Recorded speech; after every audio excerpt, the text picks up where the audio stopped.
Ma'am বাইরে তো বৃষ্টি পড়ছে ম্যাম, কি করে যাব? বৃষ্টিতে যদি ভিজে যাই তাহলে তো ফিভার হয়ে যাবে ম্যাম। অ্যাকচুয়ালি কি জানিস তো, আমি হলাম কি আমার বাবা মায়ের প্রিন্সেস। সো দ্যাটস ওয়াই আমার বাবা মা আমাকে সবাই এইরকম মাথায় করে রাখে।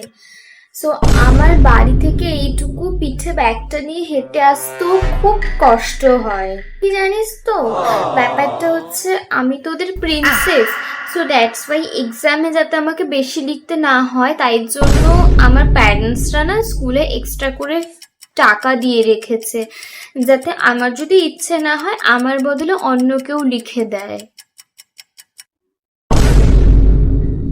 না রে, অ্যাকচুয়ালি কি বলতো, আমি তো নাজুক কালি। সো দ্যাটস ওয়াই আমি তোকে জলটা দিতে পারবো না। আই মিন জলটা তোকে ওখান থেকে এখানে দিতে গিয়ে আমার যদি কোমরে ব্যথা লাগে তো ইটস নট পসিবল। হ্যাঁ এই তোমার হোমওয়ার্ক হয়নি কেন? ম্যাম, অ্যাকচুয়ালি কি জানেন তো, আমি তো প্রিন্সেস।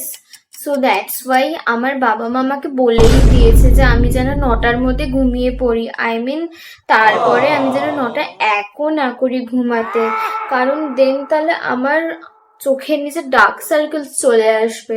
সো দ্যাটস ওয়াই এই হোমওয়ার্কটা না আমার হয়নি ম্যাম। কালকে 9টা বেজে গেছিল, আমি কি করে করতাম ম্যাম বলুন? ইভেন আমি যেহেতু আস্তে কথা বলি তারও রিজন আছে, কেন জানিস তো? যদি জোরে কথা বলতে গিয়ে আমার গলাটা ব্যথা করে দেন আমি কি করব না?